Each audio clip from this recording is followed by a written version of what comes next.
राधे राधे, जय जय श्री राधे।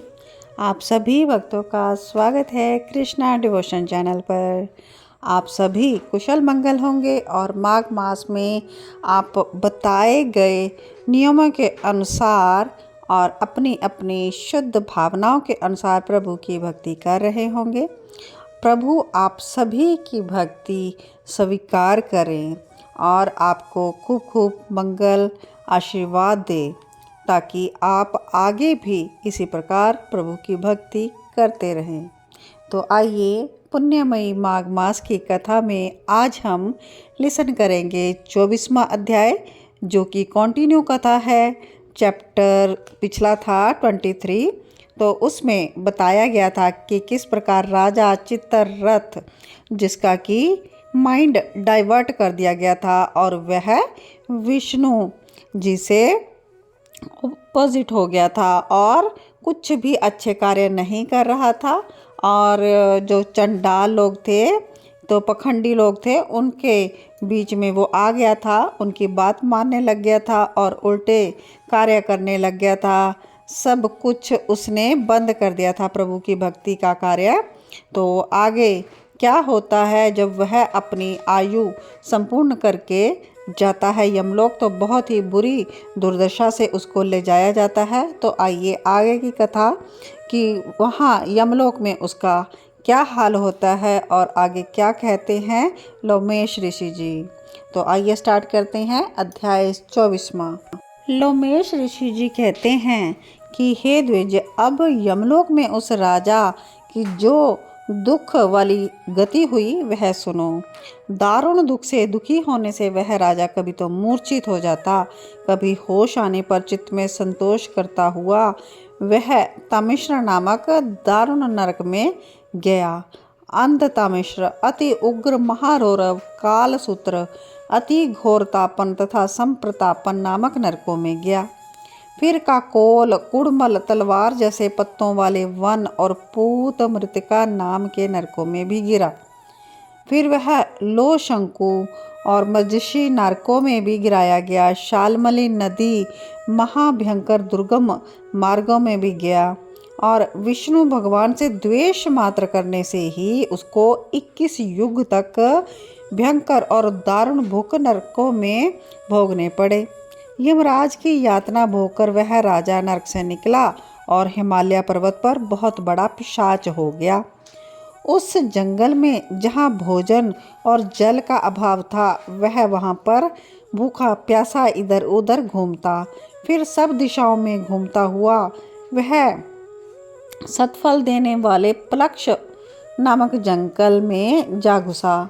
बहीड़े के पेड़ की छाया का आश्रय लेकर वह अति दुखी होकर बारंबार चिल्लाने लगा, मैं मरा मैं मरा, और कहने लगा कि भूख प्यास से मैं तो व्याकुल हूँ और इन दुखों में मेरा कौन उद्धार करेगा।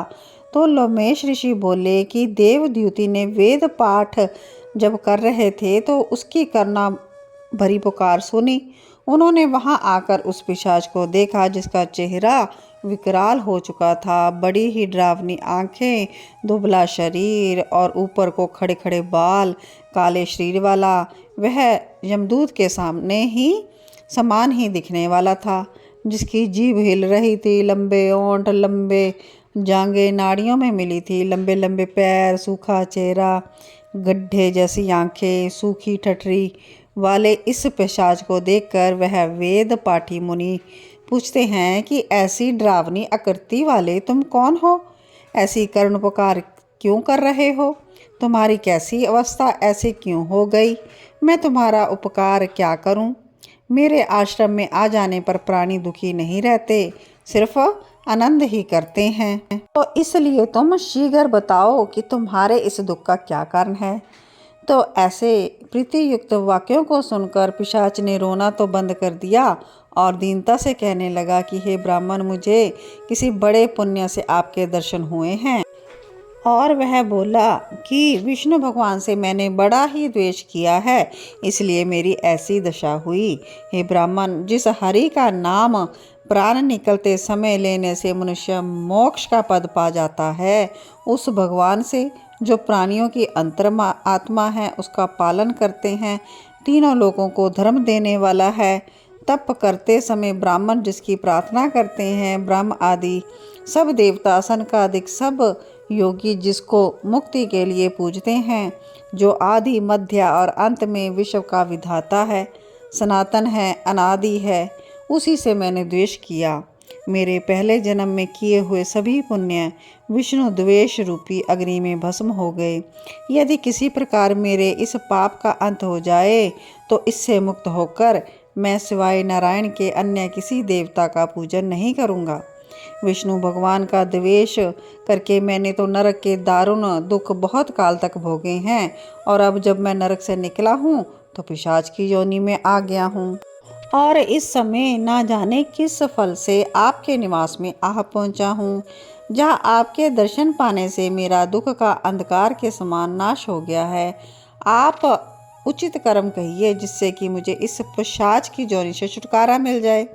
देवद्युति कहते हैं, अरे यह माया देवता, असुर तथा मनुष्य सबकी स्मृति को मोहित करती है, जिससे देवताओं में भी धर्म नाश करने वाला द्वेष पैदा हो जाता है।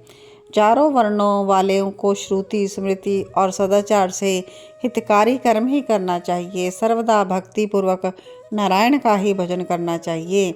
वेद विरुद्ध शास्त्रों में कहे हुए कर्मों को छोड़ देना चाहिए। अपनी बुद्धि से रचे हुए शास्त्रों के ठग लोग मूर्खों को ठगते हैं। कल्याण के पथ को नष्ट करके परलोक के पथ का भी नाश कर देते हैं। जैसे द्रविड़ का राजा नारायण से विमुख होने पर नरक में गया था। तो लमेश ऋषि बोलते हैं, ऐसा कहने पर मुनि ने पिशाच को सुमार्ग के वचन कहे कि आप माघ मास का विचार करके तुम प्रयाग में जाकर स्नान करो, और इससे क्या होगा कि पूर्व जन्म के पापों से छुटकारा पाकर तुम पिशाच जोनि से निसंदेह मुक्त हो जाओगे। वहाँ पर स्नान, तप, दान करने से स्वर्ग मिलता है, तो इससे बढ़कर दूसरा कोई प्रायश्चित नहीं है। संसार में स्वर्ग तथा मोक्ष का खुला हुआ द्वार है। जिस प्रकार शरद का चंद्रमा चमकता है, उसी प्रकार प्रयाग के संगम में स्नान करने से मनुष्य पवित्र हो जाता है। इसके जल की एक बूंद का स्पर्श करने से केरल देश का ब्राह्मण मुक्त हो गया था। तो ऋषि के ऐसे वचन सुनकर पिशाच के मन में अत्यंत शांति उत्पन्न हुई। तत्पश्चात उसने दुख से छूटकर बड़ी प्रसन्नता और विनय पूर्वक मुनि से अगला प्रश्न पूछा। तो वह अगला प्रश्न क्या है, यह हम कल के भाग में कहेंगे। और आप सभी कृष्णा डिवोशन चैनल को सब्सक्राइब ज़रूर कर लें जिन्होंने अभी तक ना किया हो। तो कल हम आगे की कथा कहेंगे, तो आप सभी ज़रूर ज्वाइन कीजिएगा कथा को। और बहुत ही जो पुण्यमयी माघ मास है, यह अब एंडिंग की ओर है, तो एकादशी भी आने वाली है। तो एकादशी को खूब खूब हरि का भजन करें। तो स्पष्ट कहा है लोमेश ऋषि ने और देवद्युति ब्राह्मण ने कि भगवान नारायण की भक्ति के अलावा और कोई पुण्य साधन नहीं है। तो भगवान की भक्ति तो देवता, सनकादिक, ब्रह्मादि, मुनि, योगीश्वर सभी पूजते हैं। तो हमें भी भगवान हरि की भक्ति करते ही रहना चाहिए। अपने मनुष्य जीवन रहते हुए अपने मनुष्य जीवन का उद्देश्य सफल कर लेना चाहिए। इसके अलावा और कोई भी यहाँ से निकलने का साधन नहीं है। तो हरि भक्ति को प्रमुख रखते हुए अपने जीवन में धारण करें। तो मिलते हैं अपने नेक्स्ट वीडियो में। तब तक आप सभी को श्री हरि नारायण हरि नारायण हरि नारायण। ओम नमो भगवते वासुदेवाय। ओम नमो भगवते वासुदेवाय। श्री हरिवंश।